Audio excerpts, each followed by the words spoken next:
대한민국의 보수는 몰락을 했을까요? 왜 몰락이라고 할까요? 뭐 다 공감하시겠지만 지금 자유한국당, 바른정당 합쳐봐야 지지율이 10% 내외를 넘지 못합니다.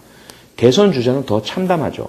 홍준표, 유승민 이분들이 지금 뭐 8%, 5%, 4% 뭐 이 정도에 머물러 있는 상태입니다. 이 보수는 몰락이라고 밖에 이야기할 수 없어요.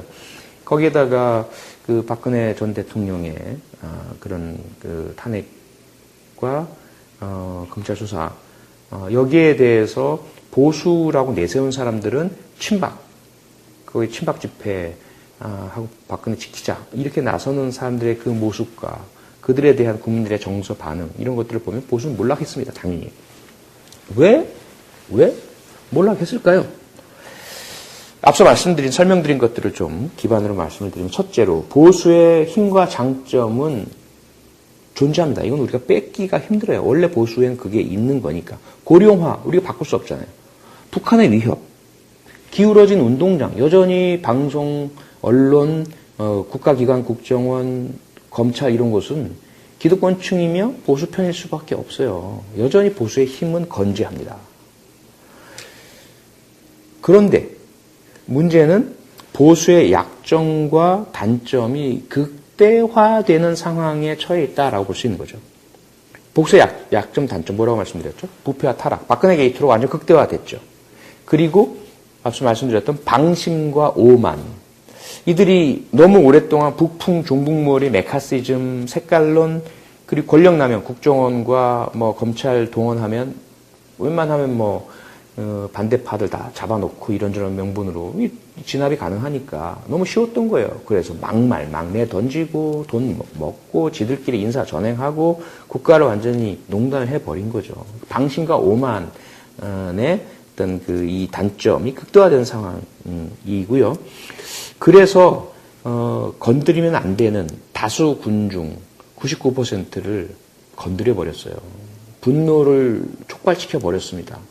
그래서 웬만하면 변화를 싫어하고 웬만하면 저 뭐 힘도 있고 실력도 있고 한 저 보수들이 그래도 낫겠지. 웬만하면 재벌들이 그래도 돈 많이 벌어서 세금도 내고 이래서 우리가 서민들도 살 수 있겠지. 라면서 보수 지지를 해줬던 분들이 못 참겠다라고 된 거죠. 열받는 거죠. 정유라에 열받고 최순실에 열받고 국정농단에 열받게 됐고 세월호에 대한 막말, 폄훼, 백남기 농민 뭐 이런 것들이 결국은 우리 99%의 대중을 분노시켜서 각성하게 만들고 이거 안 되겠다. 우리끼리 이제는 더 이상은 저들에게 지배의 권력을 줘서는 안 되겠다. 결집하게 된 거죠. 우리가 모이자. 우리가 깨어나자. 우리가 힘을 발휘하자. 이렇게 되게 된 겁니다. 거기에다가 보수의 무기, 힘의 원천이 녹슬고 썩어 문드러져 버린 거죠. 노블리스 오블리주 찾을 수가 있습니까? 앞서 말씀드렸던 호텔 신라나 아우디 이 개별적인 한두 건 이외에는 재벌, 돈 많은 사람, 기득권층 권력자 절대로 이들이 서민을 위해서 배려한다든지 나누어 준다든지 국가사회를 위해서 봉사한다든지 이런 모습은 전혀 보이지 않아요. 노블리스 오블리주 우리 사회에 있다 믿는 분 거의 없을걸요. 이 보수의 가장 큰 무기이고 힘인데 이거 완전히 썩어 문드러져 버렸어요. 없어요. 오히려 이들은 기본적인 서민도 하는 병역의 의무, 납세의 의무 이거 전부 방기하고 전부 회피, 병역 기피, 탈세 이재용 부회장이 구속된 게 그거 아닙니까? 상속세 안 내려고 국가기관 총동원이나 국민연금을 국민들의 참 노후를 수천억의 피해를 유발하면서까지 해먹은 거 아니에요. 그러니까 이게 도대체가 말이 되냐고요. 이게 노블리스 오블리주냐는 거죠. 벼룩의 간을 빼먹는 이 횡포들이 계속 되어 왔잖아요. 갑질이 진행이 되고 거기다 이제 품격, 매너, 실력 보수에게서 그거 찾을 수 있습니까? 홍준표의 입에서 우리가 품격을 찾을 수 있나요? 김진태의 언행에서 매너를 찾을 수가 있나요? 거기에다가 뭐 조원진이라든지 친박 집회에서 몽둥이 들고 나온 사람들 이들에게서 우리가 실력이나 김평호 변호사라든지 서석구 변호사 이들에게서 어떤 그런 보수만이 가진 범접할 수 없는 밉지만 탄탄한 논리 구조와 실력과 이런 부분들을 가지고 있나요? 그런 걸 우리가 보나요? 전혀 아니죠. 그런 그 보수의 힘과 무기가 완전히 썩어 문드러져 있는 상태가 되어 있습니다. 거기에다가 이러한 것들을 갖출 수 있는 원천인 교육. 앞서 말씀드린 것처럼 대부분 국가에서 보수의 힘의 원천인 이 제왕학과 품격, 매너, 그리고 노블리스 오블리주 교육을 시켜내는 시스템 지금 있나요? 망가졌죠. 있는 자들 보수층 이들은 자신들의 돈을 이용해서 사교육을 합니다. 그래서 쪽집게 과외며 뭐 이런 것들을 해서 선점을 하죠. 많은 것들을 과실을 다 채가요. 서울대, 스카이, 뭐 인서울대학 다 있는 사람들이 가죠. 그것이 이들에게 품격과 매너와 실력을 갖춰주나요? 아니란 거예요. 단지 입시 경쟁에서 우선권만 점하고 다른 국민들의 자리를 빼내는 공정하지 못한 교육 적폐를 만들어냈을 뿐이지, 특권을 누렸을 뿐이지, 그것을 통해서 그 교육의 효과로 이들이 범접하기 어려운 품격과 실력과 매너를 갖췄느냐? 아니란 거죠. 그것이 보수의 몰락을 가져온 원인이다. 저는 그렇게 봅니다. 자, 그럼 이제 현실로 돌아와 볼까요?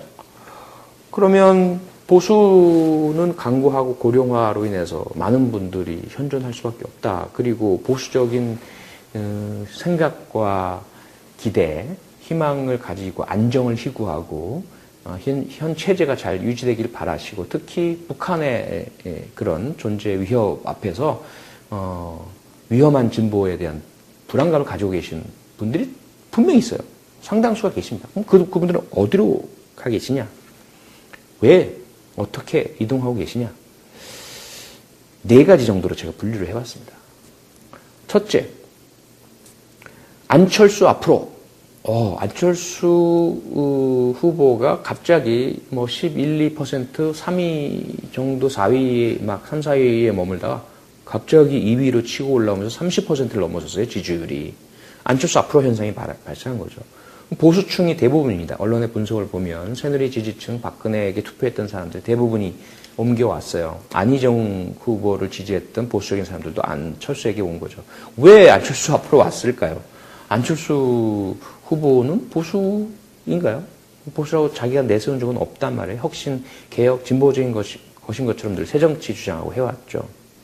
여기에는 언론과 여론 조작이라는 것이 큰 어떤 원인으로 작용하고 있다라고 저는 봅니다. 대체해버린 거죠. 무너졌어. 홍준표 아니야. 김진태 아니야. 유승민 배신의 정치 아니야. 그렇다고 이걸 포기할 수 있어? 아니란 말이죠. 앞서 말씀드린 것처럼 방송과 언론 권력이에요. 이들이 보수의 튼튼한 힘이고 장점인데 그냥 포기하지 않는다는 거죠. 그러면 이들은 다른 쪽을 띄워내 주어서 보수의 명맥을 유지하고 싶어 하는 거죠. 그래서 보수적 가치와 지지 기대 힘을 가진 분들을 안철수 후보에게로 이렇게 유도하는 그런 뭐 조작이란 말이 꼭 아주 뭐 비열하고 나쁜 것만은 아닙니다. 그러한 상징 조작이라는 게 실제로 정치학적 용어이거든요. 그런 것들이 일어나고 있다는 거고. 두 번째, 그럼에도 불구하고 일부 보수층은 여전히 남아있죠. 콘크리트 지지층이라고 하는 친박. 그래서 현재 자유한국당의 당원이거나 지지자로 남아 계시는 분, 그리고 새누리당의 이름을 가져와서 친박 세력이 정당 등록을 한다고 하죠. 이쪽에도 여전히 있으시고, 이분들이 극우다 이런 표현을 많이 써 저도 쓴 적이 있지만 극우의 정치 이념을 가지고 있을까? 이건 좀 의문입니다. 이분들은 좀 모호해요. 그래서 어떤 정말 이념적인 정체성을 공유하면서 모이신 건 아닌 것 같고요. 단지 박근혜, 박정희라는 그 상징, 우상, 존재 자체에 대한 지지와 향수로 모여있는 분들이라고 저는 봅니다. 그분들도 분명히 있죠. 세 번째, 기득권층 엘리트, 합리적 보수. 앞서 말씀드렸던, 설명드렸던 부분 중에서 자수성가 형태이건 또는 상속의 형태이건, 우리 사회에서 전문직이나 기득권층을 형성하고 있는데, 자기들이 앞서 말씀드렸던 1, 2번에는 속하고 싶지 않은 거예요. 언론 여론 조작에 따라서 안철수 앞으로 모이는 그런 존재이고 싶지는 않고요. 그 다음에 꼴통 보수, 꼴수 소리 들으면서 자유한국당 지지로 남아있거나 새누리당 지지? 이건 못하겠어요. 친박은 아니란 말이죠. 이분들이 이제 바른정당 지지자라고 저는 봅니다, 개인적으로. 그런데 상당히 지금 지지율이 낮아 있는 형태인 거죠. 코어를 형성할 수 있다. 합리적 따뜻한 보수, 유승민 이라든지 지금 새누리 탈당파들이 표방하는 수도권 중심의 보수적인 정치인들과 함께 하고 그들을 지원하고 그래서 보수가 조금 더 건강하고 합리적으로 바로 섰으면 좋겠다. 이분들이 이제 현재 바른정당 지지층으로 모여 있다라고 저는 보고요. 네 번째는 흔히 말하는 샤이 보수, 홍준표 후보가 말하는 샤이 보수는 자기들 지지자인데 겉으로 드러내지 않고 있다라는 건데 저는 그렇지 않다고 봅니다.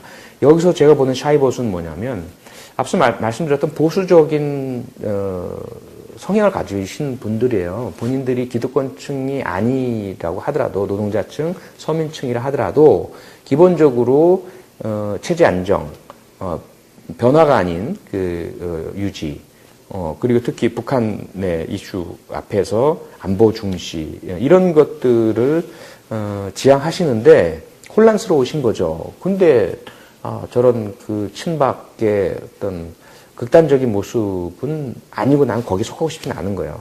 바른정당은 뭔가 좀 낯설어요. 그리고 그런 엘리트 중심의 합리적 모델 모형에는 뭔가 나는 좀 아닌 것 같은 느낌인 거죠.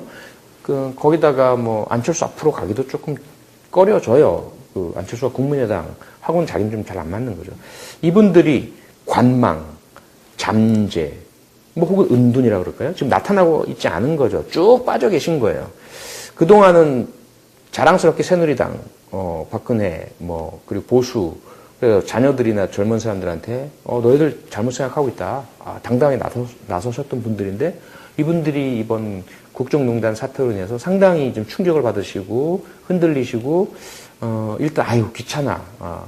피로현상도 나타난 거죠. 정치 혐오 현상. 말도 하기 싫어. 그분들의 숫자가 얼마인지 정확히는 모르겠지만 상당수가 계시다고 봅니다. 그러면 이제 앞으로 과연 우리 사회가 또는 정치가 어디로 갈까라는 것은 제 분석에 따르면 이 네 분류로 지금 나뉘어 분산되어 계신 보수적 성향의 국민 여러분들 이분들께 향후에 어떻게 행보를 가지시도록 우리가 노력하느냐에 딸려 있다. 그래서 보수의 미래를 제가 또 조금 전망을 해봤습니다. 그럼 앞으로 어떻게 될 것이냐. 보수의 미래. 첫 번째는 일본형으로 변화될 가능성. 대단히 좀 우려스러운 가장 걱정하는 부분입니다. 다수의 지금 1, 2, 3, 4로 흩어져 있는 분들이 다시 모이시는데 어디로 모이느냐. 자유한국당과 바른정당 그리고 국민의당 정도까지가 모이는 자이언트 보수 정당이 다시 만들어지는 경우인 거죠. 명분도 되고 과거와의 어떤 과거 문제에 대한 세탁도 이루어지고 하니까 다시 샤이 보수를 포함해 안철수 앞으로 모였던 사람, 콘크리트 보수층, 바른정당 지지층이 모두 한꺼번에 모이는 현상이죠. 이렇게 되면 일본의 자민당 같이 되는 거예요. 그럼 일본의 자민당은 장기 집권이거든요. 순간 조금 흔들릴 때를 제외하고는. 그리고 그렇게 할 수 있는 또 하나의 촉발 요인이 뭐냐면 개헌입니다. 이원정부제나 의원내각제 정도의 개헌을 하게 되면 이러한 지금 개헌 주장 정당들이 그 부분이거든요. 이 성공을 해버리면 거기에 일부 민주당에서의 탈당파까지 가세를 해오르면 거대 공룡 정당이 되어버립니다. 그리고 이들은 의회를 장악하게 되고 의회 장악과 함께 행정부 장악까지 되는 거죠. 내각을 장악하게 되니까. 그러면 이들이 앞서 제가 설명드렸던 보수의 장점, 힘, 그리고 힘의 원천과 무기 이런 것들을 확 틀어줄 수 있게 되고 약점과 단점이 아무리 드러난다 하더라도 그걸 무마시켜버릴 수 있는 거대한 힘을 가지게 돼요. 대단히 우려스러운. 그렇게 되면 국가 전체의 우경화가 일어나게 됩니다. 아베 정권이 하고 있는 것처럼. 그럼 국민들은 지지할 수밖에 없어요. 이게 초국가주의, 내셔널리즘, 국수주의에 흐르게 되면서 이민자에 대한 탄압, 특히 우리 제1동포가 당하고 있는 것인 것처럼, 그 다음에 이제 대외적인 그런 촉발과 도발, 그리고 이 경제적인 그런 성장 일변도 뭐 이렇게 이제 해나가게 되면서 언론과 정보를 장악하게 되고, 다수의 국민들이 뭉치지 못하게 되는 현상이 일어나는 거죠. 두 번째는 미국형으로 갈 가능성. 앞서 말씀드린 것처럼 미국의 정치는 보수 대 보수입니다. 조금 더 보수와 조금 덜 보수, 자유주의 정당 이렇게 되는 거죠. 그리고 진보적인 성향의 정치인이나 사람들은 빅텐트로 이 자유주의 정당 속으로 다 흡수되는 거죠. 이거는 한쪽으로는 현재 바른정당과 국민의당, 민주당 이탈파 등이 만들어지는 보수정당, 자유한국당은 소멸되어 버리는 거죠. 소멸되어 없어지는 거고. 그렇게 해서 이제 미국의 공화당 같은 정당이 생기고, 다른 한쪽으로는 민주당과 정의당, 그리고 지금 현재 여러 민중연합당, 노동당, 녹색당 이런 당들이 민주당의 우산 아래 빅텐트로 모이는, 이래서 양당 구조가 되는 미국형이 될 가능성이고요. 세 번째 가능성은 유럽형, 다당제가 되는 거죠. 지금 현재 구도가 그대로 이어져 나갑니다. 조금씩 이제 분산은 이루어지겠죠. 그래서 극우 정당인 자유한국당, 현재 새로 생기는 새누리당, 그리고 뭐 기독당인가요? 기독민주당인가요? 이런 당들이 하나로 모여서 극우 정당이 만들어지는 한 축. 또 한 축은 보수, 그러니까 바른정당과 국민의당, 민주당 이탈파들이 만들어내는 보수정당. 여기에 중도정당, 더불어민주당이 중도정당, 진보정당, 정의당, 여기에다가 이슈나 캠페인성 정당, 녹색당, 청년당, 노동당 이런 정당들, 이렇게 다당제가 되는 형태인 거죠. 그리고 그것이 이런 다당제가 만약에 개헌과 함께 맞물려 가게 되면 이리저리 합종 연행이 늘 일어나면서 연립정부, 연합정부 뭐 이렇게 되는 유럽형이 될 겁니다. 어떠한 형태가 가장 바람직할지 저는 일본형만큼은 좀 피했으면 좋겠고 피할 수 있도록 노력을 해야 될 것 같고요. 미국형이나 유럽형은 장단점이 있다고 보여집니다. 그리고 뭐 제4의 새로운 형태가 될 수도 있겠죠, 물론. 어쨌건 보수의 미래를 저는 그렇게 보고 있습니다. 여기 마지막으로 제가 덧붙이고 싶은 말씀이 블루칼라 컨설버티브라는 개념입니다. 노동자 보수인 거죠. 앞서 말씀드린 것처럼 보수는 기본적으로 기득권을 위한 정당이에요. 아주 솔직한 보수에 대한 개념 제가 설명을 들었었죠. 코리 로빈이 했던 보수란 무엇이냐? 사회적, 경제적 불평등에 대한 전반적인 방어다. 그러니까 기득권을 위한 정치가 보수예요. 그런데 그 기득권이 잘하면 노블리스 오빌리주를 잘 실행을 하고 여론 상징 조작을 잘 하고 이끌어 나가면 실력과 매너를 갖추고 품격을 갖추면 다중은 거기 따라가 주는 겁니다. 그래서 보수의 어떤 집권과 보수의 어떤 강세가 이어질 수 있게 되는 것이죠. 그것을 해주는 그 힘의 원천은 바로 블루칼라 컨설버티브예요. 자신의 경제적인 위치는 하층, 노동자층, 서민, 저소득층인 거죠. 그런데 정치적으로는 보수입니다. 보수 정당을 지지합니다. 이들이 대단히 중요한 존재인 거죠. 그리고 그들을 결코 폄하 비하해서는 안 돼요. 지금 미국의 트럼프 현상의 핵심이 이거죠. 조금은 비하적으로 이제 와스프, 그리고 레드넥, 백인 노동자층, 뭐 이렇게 이제 이 블루칼라 와스프야 뭐 블루칼라는 아니지만 블루칼라 컨서버티브를 보는데 이들이 얼마나 다수며 강하면 그 엄청난 막말의 대명사인 트럼프를 대통령으로 만들었지 않습니까? 민주당은 그걸 무시했던 거예요. 근데 그런데 이들이 왜 도대체 어떻게 보수적인 태도와 가치를 가질 수 있을까? 그걸 이해하고 싶으시면 영화 그랜 토리노를 추천드립니다. 클린트 이스트우드 감독이 만들었고 주연까지 했던 클린트 이스트우드 감독은 품격 있는 보수, 멋진 보수의 대명사죠. 클린트 이스트우드 감독은 공화당 당원이기도 해요. 그리고 공화당의 일원으로서 강한 목소리를 내기도 합니다. 그런데 워낙 품격 있고 멋있다 보니까 그의 힘도 대단히 강하게 작용을 하죠. 이 그랜 토리노라는 영화가 바로 그런 노동자 보수의 참 면모를 보여주는데요. 이 그랜토리노는 미국의 포드 자동차 회사에서 만든 오래된 그 클래식 자동차의 그 브랜드 네임이에요. 모델 이름입니다. 뭐 머스탱, 무스탕 뭐 이런 것처럼 그리고 뭐 우리 이 나라에서 만들었던 포니, 지금 소나타 이런 것처럼 그랜토리노예요. 그랜토리노 예를 들자면 포니라고 한다면 그 오래되고 낡은 이 그랜토리노라는 이 낡은 차를 이 클린트 이스트우드가 집에 가지고 있어요. 그리고 이 클린트 이스트우드는 전역한 군인이고 베트남전 참전 용사입니다. 혼자 살아요. 경제적으로 신분적으로는 노동자층이죠.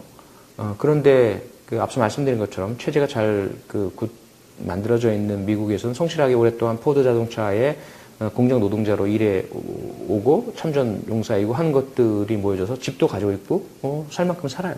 그런 사람입니다.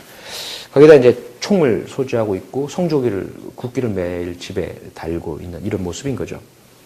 그런 이 미국의 노동자 보수의 전형적 모습을 보여줍니다. 거기에다가 상당히 이 품격과 매너와 전통을 중시하고 언제나 말과 행동에 있어서 뭐 욕하는 사람 막 혼내고 욕하지 말아라고 하고 주변에 그리고 그 가부장적인 어떤 그 보호자 역할에 아주 그 충실한 모습입니다. 자존심이 강하고 고집이 세고요, 완고하고 이 United States of America라는 이 자신의 국가 공동체, 체제 여기에 대한 아주 강한 보호 태도를 가지고 있고 영웅 심리와 인종 욕구와 배타성을 가지고 있어요. 그래서 베트남에서 이민을 온 이민자들에 대해서 상당히 경계하고 조금 이제 경시하는 그런 태도를 초기에는 갖습니다. 그러다가 차를 타고 가는데 길거리에서 다수의 젊은 갱들이 한 명의 여성 흑인 갱이죠. 이 베트남에서 온 여성 여학생을 막 괴롭히는 현장을 봐요. 거기에서 구해주죠. 대응을 하면서 그렇게 하면서 시작이 돼요. 그래서 이 여성과의 관계가 시작이 되면서 그런 자신의 영웅 심리 그리고 가부장적 보호자로서의 역할, 품격, 매너, 이 보수적인 가치를 지키기 위해서 이 여학생과 가깝게 지낸 이웃에서 관계를 맺고 하다가 이제 이 가족과 여학생과 그 동생에게 위해를 가하는 베트남 갱단과 대결하게 되고 뭐 이런 영화예요. 어쨌든 뭐 영화의 스토리는 한번 보시면 아실 텐데 제가 주목하는 것은 이 클린트 이스트우드의 그 보수의 가치, 노동자 보수의 가치가 이 영화에 그대로 드러나면서 그랜토리노라는 자동차에 집약되어 있습니다. 그래서 이 자동차를 어떻게 하느냐? 그랜토리노가 절대로 이거는 그런 어디서 굴러왔는지 모를 근본도 없는 외세인 배타성이 있는 이 사람 입장에서 봤을 때 이 베트남 청년에게는 절대로 타개하고 싶지 않아요. 그런데 나중에 그런 서로 관계를 맺고 주고받고 하면서 그랜토리노를 그에게 넘겨주면서 자기는 이 베트남 갱단과 최후의 결전을 위해서 떠나갑니다. 그것이 보여주는 이 보수의 진정한 가치, 노동자 보수가 가지고 있는 것은 인종주의가 아니다라는 거예요. 국수주의가 아니다라는 거예요. 배타적인 영속성이 아니다라는 거예요. 우리 친박이나 우리의 그런 일베나 어버이 연합들이 보이는 태도는 절대로 이 노동자 보수의 본래 모습이 아니다라는 것을 분명히 보여줍니다. 그러면서 자기 헌신과 희생과 그리고 전혀 다른 이민족이라고 할까요? 이민자? 이들에게도 보수의 가치를 공유해 줄 수 있는 그런 그랜토리노를 넘겨주는 그 모습에서. 그래서 우리가, 보수와 진보에 대한 것들, 뭐 보수 진보 없다. 그런 이야기 하면 안 됩니다. 정치인이. 있습니다. 인정할 수밖에 없어요. 근데 그것을 얼마나 건강하게 서로를 인정하면서 경쟁하는 구도로 갖춰내갈 수 있느냐. 여기에 우리가 초점을 맞춰야 하고요. 그런 차원에서 대한민국 보수의 몰락 좀 진지하게 바라봐야 하고 이 부분에 대해서 일시적으로 넘기려 하지 말고 근본적인 해결책을 찾아 나가기를 바라는 마음에서 오늘의 정치 프로파일링 주제가 대한민국 보수는 왜 무너졌는가로 정했습니다. 내는 공정하지 못한 교육 적폐를 만들어냈을 뿐이지, 특권을 누렸을 뿐이지, 그것을 통해서 그 교육의 효과로 이들이 범접하기 어려운 품격과 실력과 매너를 갖췄느냐? 아니란 거죠.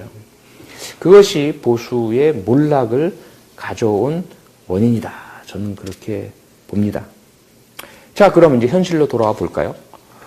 그러면 보수는 강구하고 고령화로 인해서 많은 분들이 현존할 수밖에 없다. 그리고 보수적인 생각과 기대, 희망을 가지고 안정을 희구하고 현 체제가 잘 유지되길 바라시고 특히 북한의 그런 존재 위협 앞에서 위험한 진보에 대한 불안감을 가지고 계신 분들이 분명히 있어요. 상당수가 계십니다. 그럼 그분들은 어디로 가 계시냐? 왜? 어떻게 이동하고 계시냐? 4가지 정도로 제가 분류를 해봤습니다. 첫째, 안철수 앞으로.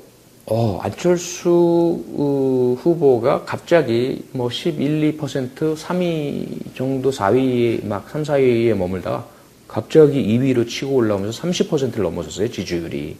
안철수 앞으로 현상이 발생한 거죠. 보수층이 대부분입니다. 언론의 분석을 보면 새누리 지지층, 박근혜에게 투표했던 사람들 대부분이 옮겨왔어요. 안희정 후보를 지지했던 보수적인 사람들도 안철수에게 온 거죠. 왜 안철수 앞으로 왔을까요? 안철수 후보는 보수인가요?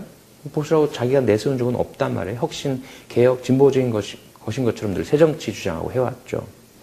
여기에는 언론과 여론 조작이라는 것이 큰 어떤 원인으로 작용하고 있다라고 저는 봅니다. 대체해버린 거죠. 무너졌어.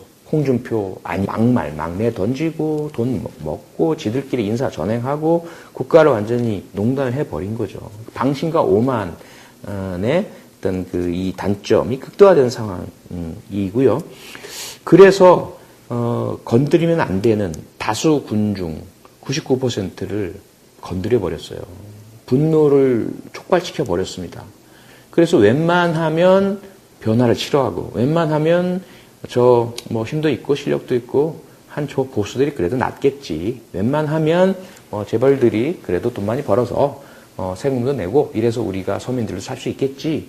라면서 보수 지지를 해줬던 분들이 못 참겠다라고 된 거죠. 열받는 거죠. 정유라에 열받고 최순실에 열받고 국정농단에 열받게 됐고 세월호에 대한 막말, 폄훼, 백남기 농민 뭐 이런 것들이 결국은 우리 99%의 대중을 분노시켜서 각성하게 만들고 이거 안 되겠다. 우리끼리 이제는 더 이상은 저들에게 지배 권력을 줘서는 안 되겠다. 결집하게 된 거죠. 우리가 모이자. 우리가 깨어나자. 우리가 힘을 발휘하자. 이렇게 되게 된 겁니다. 거기에다가 보수의 무기, 힘의 원천이 녹슬고 썩어 문드러져 버린 거죠. 노블리스 오블리주 찾을 수가 있습니까? 앞서 말씀드렸던 호텔 신라나 아우디 이 개별적인 한두 건 이외에는 재벌, 돈 많은 사람, 기득권층 권력자 절대로 이들이 서민을 위해서 배려한다든지 나누어 준다든지 국가사회를 위해서 봉사한다든지 이런 모습은 전혀 보이지 않아요. 노블리스 오블리주 우리 사회에 있다 믿는 분 거의 없을걸요. 이 보수의 가장 큰 무기이고 힘인데 이거 완전히 썩어 문드러져 버렸어요. 없어요. 오히려 이들은 기본적인 서민도 하는 병역의 의무, 납세의 의무 이거 전부 방기하고 전부 회피, 병역 기피, 탈세 이재용 부회장이 구속된 게 그거 아닙니까? 상속세 안 내려고 국가기관 총동원나 국민연금을 국민들의 참 노후를 수천억의 피해를 유발하면서까지 해먹은 거 아니에요. 그러니까 이게 도대체가 말이 되냐고요. 이게 노블리스 오블리주냐는 거죠. 벼룩의 간을 빼먹는 이 횡포들이 계속 되어 왔잖아요. 갑질이 진행이 되고 거기다 이제 품격, 매너, 실력 보수에게서 그거 찾을 수 있습니까? 홍준표의 입에서 우리가 품격을 찾을 수 있나요? 김진태의 언행에서 매너를 찾을 수가 있나요?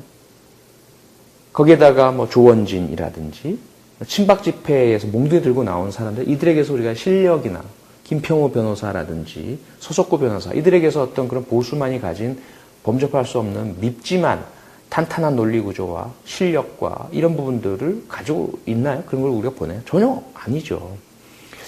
그런 그 보수의 힘과 무기가 완전히 썩어 문드러져 있는 상태가 되어 있습니다. 거기에다가 이러한 것들을 갖출 수 있는 원천인 교육. 앞서 말씀드린 것처럼 대부분 국가에서 보수의 힘의 원천인 이 제왕학과 품격, 매너, 그리고 노블리스 오블리주 교육을 시켜내는 시스템 지금 있나요? 망가졌죠. 있는 자들 보수층 이들은 자신들의 돈을 이용해서 사교육을 합니다. 그래서 쪽집게 과외며 뭐 이런 것들을 해서 선점을 하죠. 많은 것들을 과실을 다 채가요. 서울대, 스카이, 뭐 인서울대학 다 있는 사람들이 가죠. 그것이 이들에게 품격과 매너와 실력을 갖춰주나요? 아니란 거예요. 단지 입시 경쟁에서 우선권만 점하고 다른 국민들의 자리를 빼내는 대한민국의 보수는 몰락을 했을까요?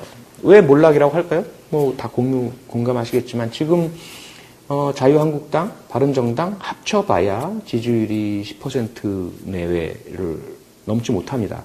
대선 주자는 더 참담하죠. 홍준표, 유승민 이분들이 지금 뭐 8%, 5%, 4% 뭐 이 정도에 머물러 있는 상태입니다. 이 보수는 몰락이라고 밖에 이야기할 수 없어요. 거기에다가 그 박근혜 전 대통령의 그런 그 탄핵과 검찰 수사 여기에 대해서 보수라고 내세운 사람들은 친박, 거기 친박 집회 하고 박근혜 지키자 이렇게 나서는 사람들의 그 모습과 그들에 대한 국민들의 정서 반응 이런 것들을 보면 보수는 몰락했습니다. 당연히. 왜 몰락했을까요? 앞서 설명드린 것들을 좀 기반으로 말씀을 드리면 첫째로 보수의 힘과 장점은 존재합니다. 이건 우리가 뺏기가 힘들어요. 원래 보수에는 그게 있는 거니까. 고령화 우리가 바꿀 수 없잖아요. 북한의 위협, 기울어진 운동장, 여전히 방송, 언론, 국가기관, 국정원, 검찰 이런 곳은 기득권층이며 보수 편일 수밖에 없어요. 여전히 보수의 힘은 건재합니다. 그런데 문제는 보수의 약점과 단점이 극대화되는 상황에 처해 있다라고 볼 수 있는 거죠. 보수의 약점, 단점 뭐라고 말씀드렸죠? 부패와 타락, 박근혜 게이트로 완전 극대화됐죠. 그리고 앞서 말씀드렸던 방심과 오만, 이들이 너무 오랫동안 북풍, 종북몰이, 메카시즘, 색깔론, 그리고 권력남용, 국정원과 뭐 검찰 동원하면 웬만하면 뭐 반대파들 다 잡아놓고 이런저런 명분으로 진압이 가능하니까 너무 쉬웠던 거예요. 그래서 아니야, 김진태 아니야, 유승민 배신의 정치 아니야. 그렇다고 이걸 포기할 수 있어? 아니란 말이죠. 앞서 말씀드린 것처럼 방송과 언론 권력이에요. 이들이 보수의 튼튼한 힘이고 장점인데 그냥 포기하지 않는다는 거죠. 그러면 이들은 다른 쪽을 띄워내 주어서 보수의 명맥을 유지하고 싶어 하는 거죠. 그래서 그 보수적 가치와 지지 기대 힘을 가진 분들을 안철수 후보에게로 이렇게 유도하는 그런 뭐 조작이란 말이 꼭 아주 뭐 비열하고 나쁜 것만은 아닙니다. 그러한 상징 조작이라는 게 실제로 정치학적 용어이거든요. 그런 것들이 일어나고 있다는 거고. 두 번째, 그럼에도 불구하고 일부 보수층은 여전히 남아있죠. 콘크리트 지지층이라고 하는 친박. 그래서 현재 자유한국당의 당원이거나 지지자로 남아 계시는 분, 그리고 새누리당의 이름을 가져와서 친박 세력이 정당 등록을 한다고 하죠. 이쪽에도 여전히 있으시고, 이분들이 극우다 이런 표현을 많이 써 저도 쓴 적이 있지만 극우의 정치 이념을 가지고 있을까? 이건 좀 의문입니다. 이분들은 좀 모호해요. 그래서 어떤 정말 이념적인 정체성을 공유하면서 모이신 건 아닌 것 같고요. 단지 박근혜, 박정희라는 그 상징, 우상, 존재 자체에 대한 지지와 향수로 모여있는 분들이라고 저는 봅니다. 그분들도 분명히 있죠. 세 번째, 기득권층 엘리트, 합리적 보수. 앞서 설명드렸던 부분 중에서 자수성가 형태이건 또는 상속의 형태이건 우리 사회에서 전문직이나 기득권층을 형성하고 있는데 자기들이 앞서 말씀드렸던